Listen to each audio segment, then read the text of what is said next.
Hey, it's Mac with PriceActionTradingSystem.com, and it is Monday, and it is November the 23rd. This will be our chart lesson for the day, and another range day, really. We broke out a little above the overnight highs up here, but it was just momentarily, just after, shortly after the regular session opened. When it turns from gray to white here, that goes from the overnight session. That where it turns white is basically the regular session opening that comes around 8:30 a.m. Central Standard Time. So when you see it switch from gray to white. So just after the opening, we broke out, failed quickly, turned back down, uh, failed out the lower side.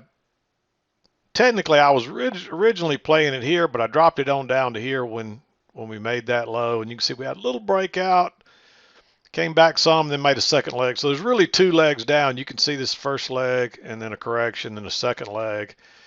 And then we had two legs up. You got one leg up, a two-legged correction, then another leg up. And this first one, we didn't quite get a measured move. I think what the target was to fill the gap from Friday, which you can see that's this red line. And we filled that pretty much, went a little further, and then reversed. And we just kind of traded inside the range the rest of the day. But you can see I'd measure that leg first, and then I would measure it from the exact low as well. And you can see we pretty much made, I mean, that's basically a perfect measured move up, and that's two legs. You can see one leg and then a two-legged correction, then a second leg up. And then you got a leg down here, correction, and a second leg. And this one didn't quite make a measured move. It was close. I'd measure it from there first, but and then that would be my first target, and then my secondary would be measuring the entire thing. But we didn't quite make it on that first one. Once we hit that overnight or the close from Friday, that pretty much was the target, and then we traded higher after that. So that's pretty much what kind of led prices to pulling back here. Just to come back and test this overnight low. So anyway, you can see most of the price action today was inside that range. But let's back out. We'll go through the trades and we'll get this one wrapped up. All right, let's talk about the trades. As you can see, we were in this two-tiered channel working higher when 7 o'clock came, but really we were also going sideways. So you had to respect both of these. Obviously, when prices came back and bounced here and confirmed it, especially with the support across there, it's a good place to go long, but you got to be real careful getting long right into these highs here. Had this conversation with another trader today. He was playing this trend like this, and he was looking at the trend as the main trade, is basically what he was trying to trade, and he wasn't taking into account the range, and the range is the really your bigger pattern is probably the green two-tiered channel, but this secondary pattern is this. Look how long that resistance is held. So it's no surprise that it's holding right there. And then when we break out, it fails. And it turns out the range was the bigger pattern. And that's kind of been the MO lately. Prices just aren't really trending in either direction. We might get a trend for the day, but we end up trending back the other direction or just kind of going sideways. So the market's really just kind of in neutral right now. And we may stay that way until this election's resolved or something different changes with the economy or something. But you can definitely tell a lot of the volatility slowed down. So there's still some pretty big bars like this one, but the bars are getting more reasonable. That's a 14 tick. At one time that would seem like a small one, and that's still kind of large. But just like here, you got a signal bar, 7 ticks. You can get in that within the 8 tick rule. The bars are just getting better. So the volatility's slowing down.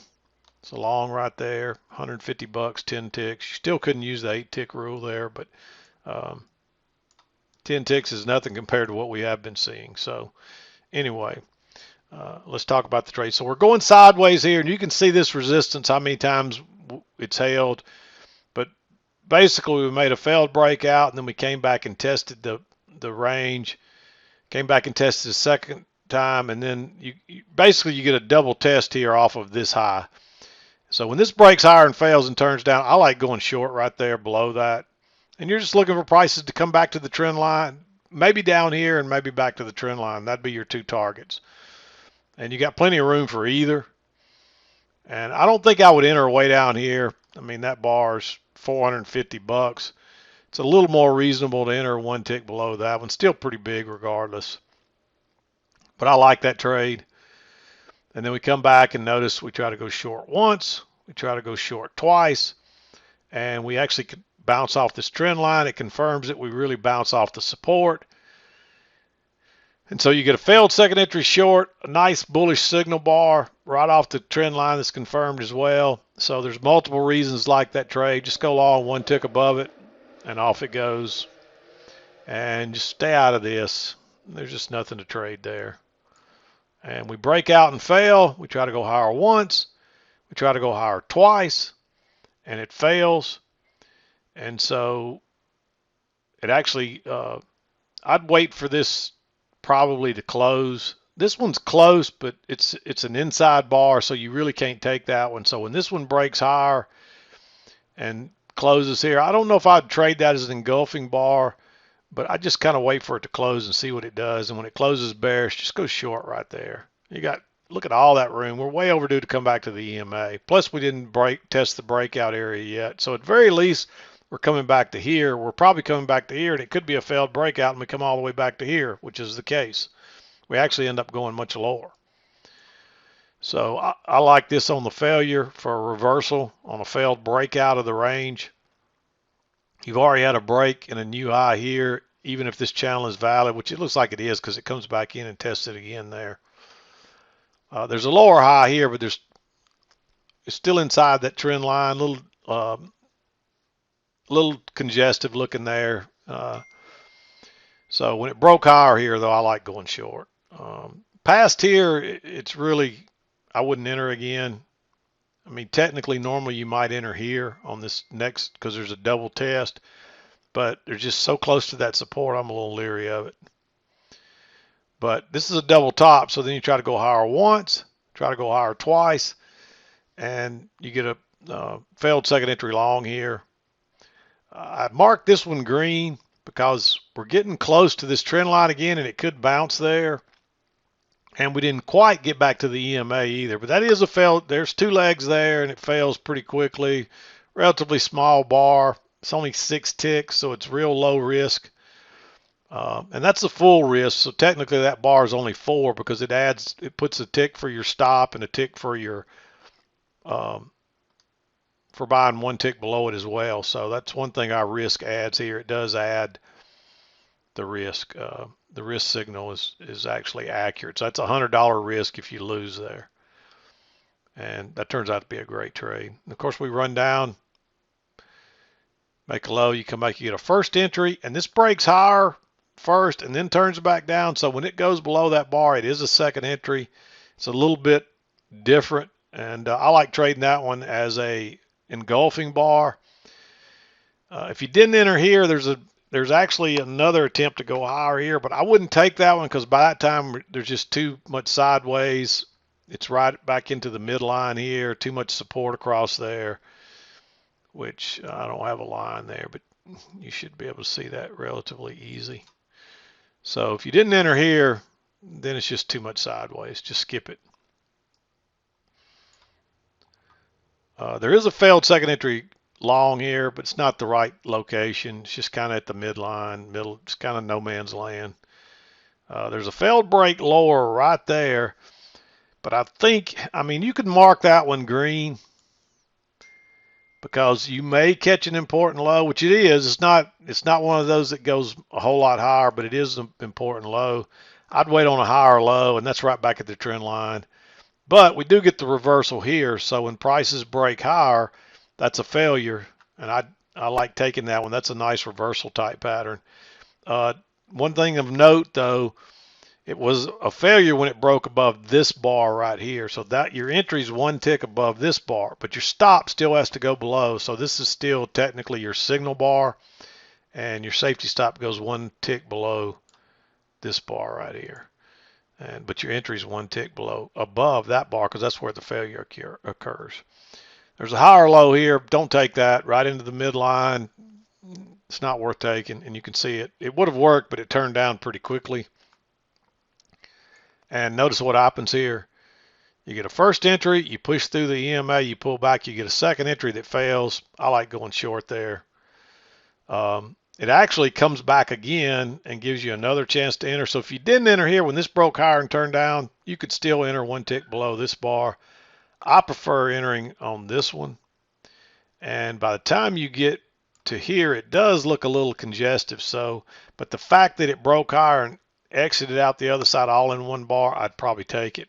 Now, if this one ended equal or inside this one, I'd say that's too congestive. Skip it.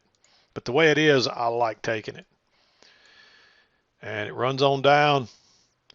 And of course, at this point, I'd be thinking this is my first target down here. Of course, that's where we bounce. Although you do get a second entry short right back off the key entry point, and you made that high. You test it once, you test it twice. So you got a double test there. I like entering there. If you didn't enter there, normally I'd say there's a lower high here and even a double test here of that high, but that's too congestive.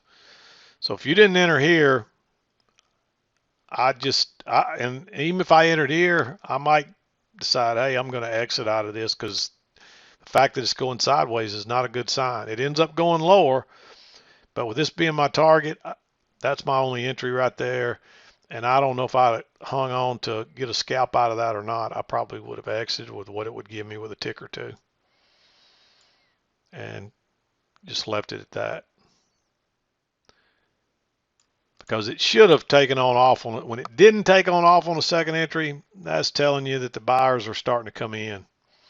And so they run it down here. Again, that's another one of those green ones you might buy right there.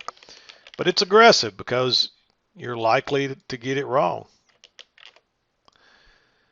You could get it wrong. You're better off to wait on the higher low, which it breaks lower, turns up and goes out. Ride.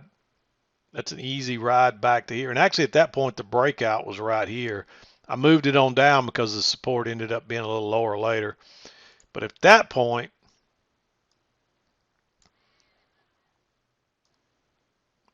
the support was way up here like so, and you can see that.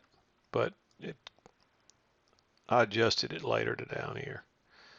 So I like that. There's plenty of room back to, you might even go long above that bar because there's still room to scalp out, but it gets to be a pretty big bar. So that's, it's 15 ticks by that time, 212. Still relatively small compared to what we're used to, but this is a very low risk entry entering here. And a pretty quick move as well. Then we come back and we just start going sideways. This is not rejection back off these lines, but when it comes back here and it gives you this nice bullish bar when it breaks higher, I like that one. The only problem is there's not a lot of room back here. But notice you made that low. You test it once, you test it twice, and it did break lower first and turn up. So it's showing some rejection there. It ends up coming back, so I wouldn't enter any of this, but I made that one basically green just because the bar is so large. If you'd had a small bar here, I probably would have made it blue. We run on up, and again, you don't want to go long. This was support before. Now it's acting as resistance. You don't want to go long into that. So even though it moves on up, there's no entry there. That's just congestion. There's strong resistance there now, and that's not a good sign for going long. It ends up getting through there, and we just kind of start going sideways. So, and notice there's two legs up there. We're probably going to come back and test this, and we may even come back to here.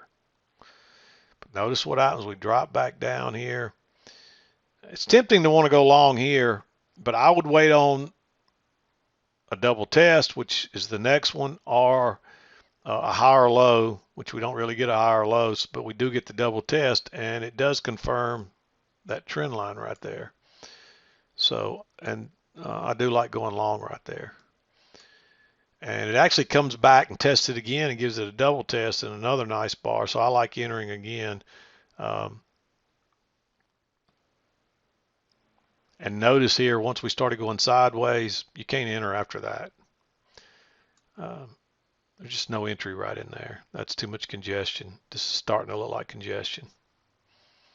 But if you see at the far right end of the corner right here, it doesn't look that way. It just looks like we've double tested this low. This one is probably should be green. It's real close. You could argue for it to be blue or green.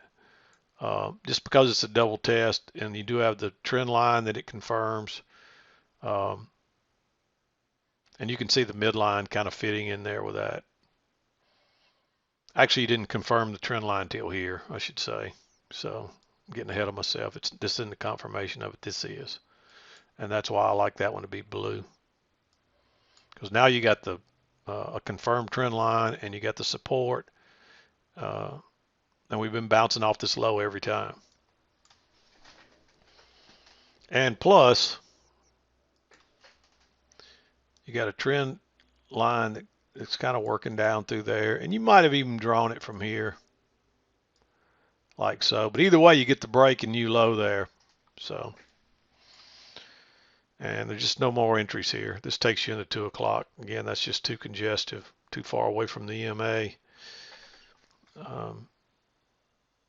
You could look at this as a double top and a first entry, second entry, but you're right into that resistance right there, and it's just too risky to go long. Even though it works, the next time you take it, it won't.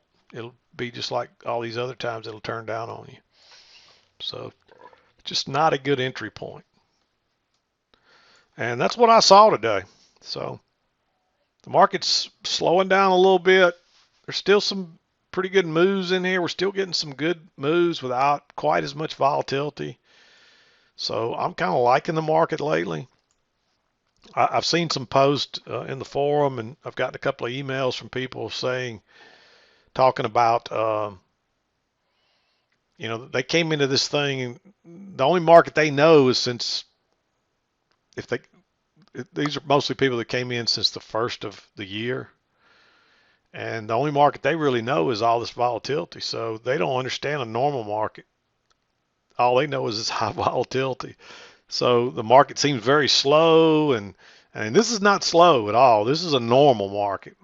When we do get a slow market, it's going to feel like you're stuck in mud. And one will come along before long. It's just a matter of time. I don't know when, but it's coming.